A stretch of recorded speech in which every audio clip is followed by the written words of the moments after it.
ਅੱਜ ਪੋਰਨੋਗ੍ਰਾਫੀ ਦੇ ਕਾਰਨ ਅਸੀਂ ਦੇਖ ਰਹੇ ਹਾਂ ਕਿ ਘਰਾਂ ਦੇ ਵਿੱਚ ਸਮੱਸਿਆਵਾਂ ਵੱਧਦੀਆਂ ਜਾ ਰਹੀਆਂ ਨੇ ਤੇ ਘਰਾਂ ਦੇ ਘਰ ਤਬਾਹ ਹੋ ਰਹੇ ਨੇ। ਇਸ ਵਾਸਤੇ ਅੱਜ ਦਾ ਵਿਸ਼ਾ ਜਿਹੜਾ ਜਿਸ ਬਾਰੇ ਅਸੀਂ ਗੱਲਬਾਤ ਕਰ ਰਹੇ ਹਾਂ, ਕੈਲੀ ਮੌਂਗਜ਼ੇਬ ਮੇਰੇ ਨਾਲ ਸਾਥ ਦੇ ਰਹੇ ਨੇ। ਇਹ ਸਾਨੂੰ ਦੱਸ ਰਹੇ ਨੇ ਕਿ ਕਿਵੇਂ ਅਸੀਂ ਆਪਣੇ ਆਪ ਨੂੰ ਸਪਿਰਿਚੁਅਲੀ ਐਲੀਵੇਟ ਕਰਨਾ ਹੈ ਅਤੇ ਇਹਨਾਂ ਚੀਜ਼ਾਂ ਤੋਂ ਬਚਣਾ ਹੈ। ਆਓ ਕੁਝ ਹੋਰ ਗੱਲਬਾਤ ਕਰਦੇ ਹਾਂ। So before the break, what we were talking about was you have defined pornography and there are different stages. But the way it has been exemplified, the way it is projected, and what is over there is a fabrication which is brought into the homes, and expectations go high. There is tension, and then ultimately people lead to divorce. Also it happens. But the kind of impact it is having on the soul, because basically, as we always mention, that we are spiritual beings. But the way the materialistic things are having an impact on our mind, and then we bring it physically into our relations. So what is, with your experience, what is the impact on our soul, and how we need to make a strong footing that we are spiritual beings? Well, the spiritual side of this is really twofold. We have the individual, their spiritual health, if you will. So that's very key and important. I mean, we obviously all want to have that wellness with ourselves.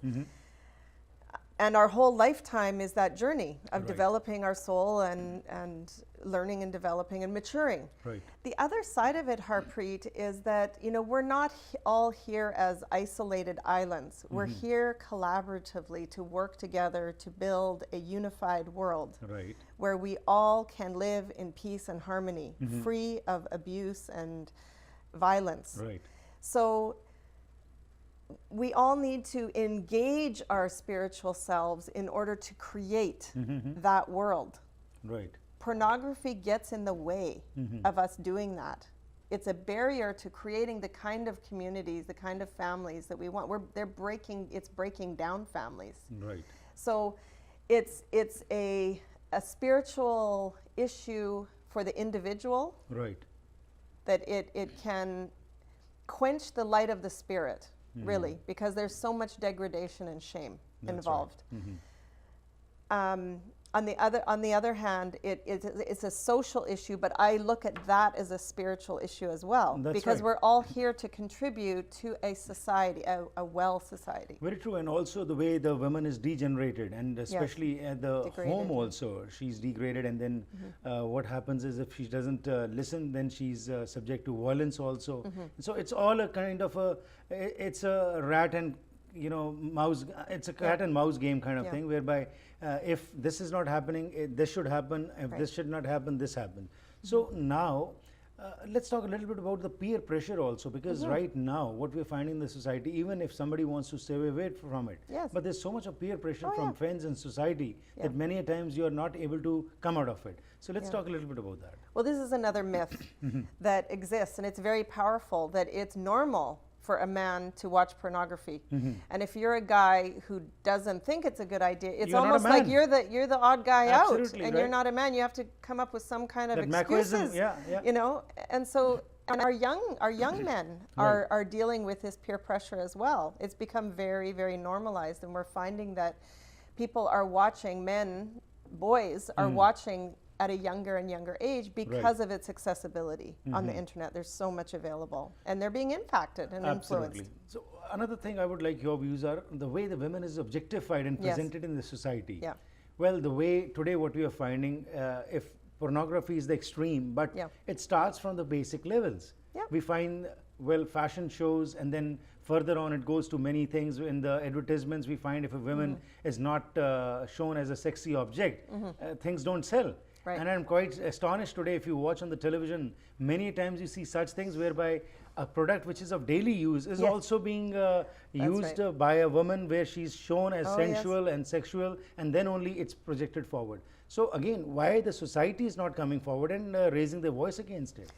It is so prolific, isn't it? I mean, it's just everywhere, and it's becoming worse, it seems. I'm still even shocked sometimes at the advertisement that comes through.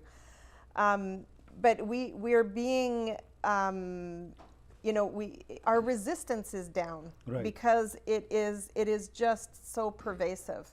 So again, this is not about censorship per se, Right. or moralizing about it. It's really about talking truthfully about it, raising our awareness, raising our kids' awareness about how to navigate what's out there. Right. It's not going to change anytime soon. Right. Those advertising, the pornography is not going anywhere. And it's really about individuals developing their spiritual, moral muscles to be people in positions of leadership in their homes, in their communities, Right. to be contributing to a well society. It's going in two directions. There's a Right. moral breakdown and decay, and there's a building up. Right. We are on an upward swing as well. My my message is to encourage those of us who want to build that positive vision and go in this direction. That's right. I handle it by ignoring a lot of it. You just have to turn Ignore it. away from it, Right. or if a song comes on the radio, so that you just turn the channel, or you turn the TV station, or you Right. don't watch a certain station, or you put things on your computer to help create boundaries for your kids, and That's you right. educate them and you talk about it with them. Absolutely, you're right. There was a time when in the South Asian culture, these things were not to be seen on the television. But today, the glorification and the objectification of women has become an integral part for any song to succeed, Right. for any movie to succeed. Right. So while from the Western culture, which was existing over here, we have imbibed those things, but the better qualities are not being looked into. So Right. it's quite strange that we always get influenced by the negativity and then Yes. we blame others. Today, Right. the blame is, oh, the Western culture has Right. that, so we have started, so what's the harm? All right. So instead of, as you have said, that instead of, because as an individual, we might not be able to bring that change or finish that off, but why not create a mass movement whereby Exactly. one by one we start stating stand against it, that this is not good for the society, Right. it is not good for the soul, it is not good for our spiritual upliftment. So that Exactly. is how things can change. Okay, Exactly. let's talk a little bit about, you had talked about the marriage, the kind of impact it has on the marriage also. But now, how to spiritually, kind of gaining that spiritual alignment. So with your experience, what would be your advice apart from taking a stand? What all can be done? How can a husband and a wife start, coming back, aligning themselves to that spiritual angle?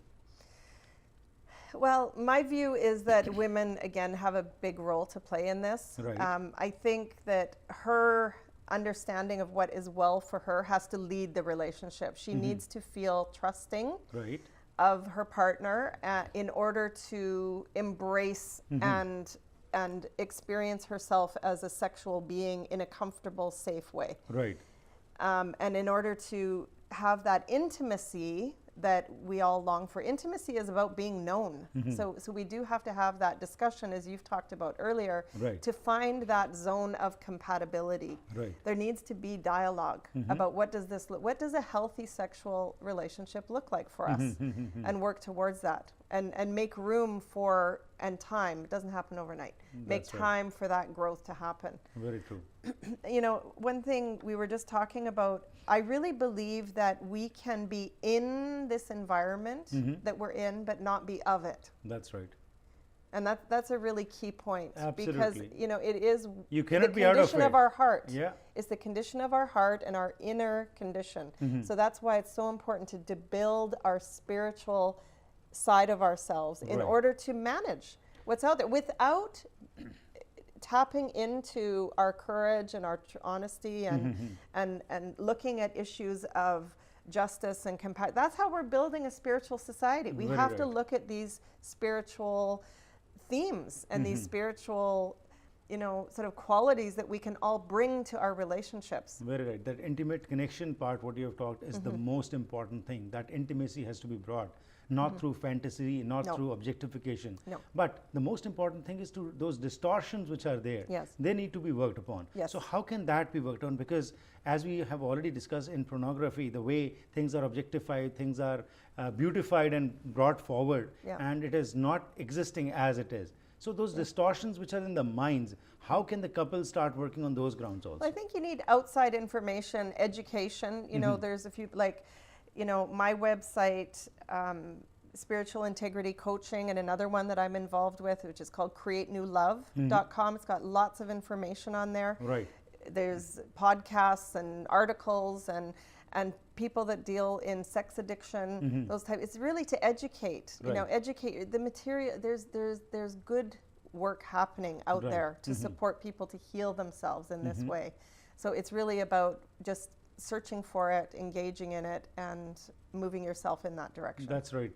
Getting yourself geared up with the information, start working on it, and then create a kind of a base whereby there are people of different, you know, the same thoughts coming together and discussing and coming forward, and that's how this movement can grow forward. Yes. Now, with your experience working with such kind of people who come forward, first of all, who acknowledge and come forward and accept it, what is the relapse also in this? Like, what are the major triggers which force a person to go back also? Well, you know, that's each individual's journey. Well, of course, you we're know, talking in general yeah, terms. Yeah, right. yeah. You know, my experience again, and I've reiterated this several times, is it doesn't generally happen overnight. It's a process. So for people to really be patient with themselves, you have to realize we're undoing generations of conditioning. You know, when we take on this work to change our relationships and to teach our children differently, we're really contributing, we're changing the culture. So, you know, that's something that can take some time. I think it's about, you know, increasing that awareness, finding out what is going to work for you. And obviously when our relationships become healthier, the need to go to those negative places to fill ourselves up diminishes. That's right. Right? So the more we build the positive and that connection with one another, which is a lot about our ability to communicate, listen, hear each other, respect each other, give ourselves space to be imperfect and human, you know, that we're growing. That in itself is going will bind to you together, and of course your spirit has to be strong. And spiritually, if you are uplifted, then nothing can drag you to anything which is negative. That's right. It is a pleasure having you. Thank you very much for your time. Pleasure. Thank you. Harpreet. So ਅੱਜ ਜੋ Kelly ਨੇ ਗੱਲਬਾਤ ਕੀਤੀ ਹੈਗੀ ਜੀ pornography ਦੇ ਬਾਰੇ ਜਿਹੜਾ ਅਸੀਂ ਇਹ ਟੌਪਿਕ ਲੈ ਕੇ ਆਏ, ਇੱਕ ਬੜਾ ਹੀ ਸੈਂਸਿਟਿਵ ਮਸਲਾ ਹੈਗਾ ਜਿਸ ਦੇ ਬਾਰੇ ਤੁਹਾਡੇ ਨਾਲ ਵਿਚਾਰ ਵਟਾਂਦਰਾ ਕੀਤਾ ਹੈਗਾ। ਇਸ ਵਾਸਤੇ ਹੁਣ ਜ਼ਰੂਰਤ ਹੈਗੀ ਹੈ ਕਿ ਇਹ ਚੀਜ਼ਾਂ ਜਿਹੜੀਆਂ ਵਿੱਚ ਕੋਈ ਵੀ ਘਰਾਂ ਦੇ ਵਿੱਚ ਇਹ ਚੀਜ਼ਾਂ ਜਿਹੜੀਆਂ ਪ੍ਰੋਬਲਮਸ ਪਾ ਰਹੀਆਂ ਨੇ, ਇਹਦੇ ਬਾਰੇ ਗੱਲ ਕੀਤੀ ਜਾਵੇ। ਜੋ ਆਬਜੈਕਟੀਫਾਈ ਔਰਤ ਨੂੰ ਕੀਤਾ ਜਾਂਦਾ ਉਹ ਬੰਦ ਹੋਵੇ, ਪਰ ਇਹ ਤਦ ਹੀ ਹੋ ਸਕਦਾ ਹੈ ਜੇਕਰ ਇੱਕ ਸਹੀ ਤਰੀਕੇ ਨਾਲ ਕਮਿਊਨੀਕੇਸ਼ਨ ਜੋ ਹੈ ਕਪਲਸ ਵਿੱਚ ਸ਼ੁਰੂ ਹੋਵੇ। ਸੋ ਘਰਾਂ ਤੋਂ ਜੇਕਰ ਇਸ ਚੀਜ਼ ਸਟਾਰਟ ਹੋਏਗੀ ਤਾਂ ਆਟੋਮੈਟਿਕਲੀ ਅਸੀਂ ਆਪਣੇ ਬੱਚਿਆਂ ਨੂੰ ਵੀ ਸਹੀ ਸੇਧ ਦੇ ਸਕਨੇ ਹਾਂ। ਨਹੀਂ ਤਾਂ ਇਹ ਇੱਕ ਬਹੁਤ ਜ਼ਿਆਦਾ ਚਿੰਤਾ ਦਾ ਵਿਸ਼ਾ ਬਣਿਆ ਰਹਿੰਦਾ ਘਰਾਂ ਦੇ ਵਿੱਚ ਕਿ ਸਾਡੇ ਬੱਚੇ ਤਾਂ ਨਹੀਂ ਕਿਤੇ ਇਹਨਾਂ ਚੀਜ਼ਾਂ ਵਾਲੇ ਪਾਸੇ ਜਾ ਰਹੇ। ਸੋ ਇਸ ਵਾਸਤੇ ਆਓ ਆਪ ਇਸ ਵਾਸਤੇ ਕੋਸ਼ਿਸ਼ ਕਰੀਏ ਤਾਂ ਕਿ ਕੋਈ ਨਾ ਕੋਈ ਇਸ ਵਾਸਤੇ ਹੱਲ ਲੱਭਿਆ ਜਾ ਸਕੇ। ਪ੍ਰੋਗਰਾਮ ਦੀ ਕਰਦੇ ਇੱਥੇ ਹੀ ਸਮਾਪਤੀ। ਫੀਡਬੈਕ ਲਈ 604 603 7555 ਜਾਂ ਫਿਰ ਈਮੇਲ ਰਾਹੀਂ harpreet@akaltv.com ਤੇ ਸੰਪਰਕ ਕਰ ਸਕਦੇ ਹੋ। ਤੁਹਾਡਾ ਮੇਰਾ ਸਾਥ ਹਰ ਰੋਜ਼ ਹੁੰਦਾ ਹੈ ਜੋਏ ਟੀਵੀ ਦੇ ਉੱਤੇ ਅਤੇ ਉਸ ਤੋਂ ਇਲਾਵਾ ਪੂਰੇ ਕੈਨੇਡਾ ਭਰ ਵਿੱਚ ਬੈਲ ਟੀਵੀ ਦੇ ਉੱਤੇ ਜਿਹੜੀ ਸੈਟੇਲਾਈਟ ਹੈ 656 ਚੈਨਲ ਦੇ ਉੱਤੇ ਤੁਸੀਂ ਇਹ ਪ੍ਰੋਗਰਾਮਸ ਦੇਖ ਸਕਦੇ ਹੋ। ਜ਼ਰੂਰ ਆਪਣੀ ਫੀਡਬੈਕ ਦਿਆ ਕਰੋ। ਪ੍ਰੋਗਰਾਮ ਦੀ ਕਰਦੇ ਇੱਥੇ ਹੀ ਸਮਾਪਤੀ। ਫਿਰ ਮੁਲਾਕਾਤ ਹੋਏਗੀ। ਤਦ ਤੱਕ ਗੁੱਡ ਬਾਏ।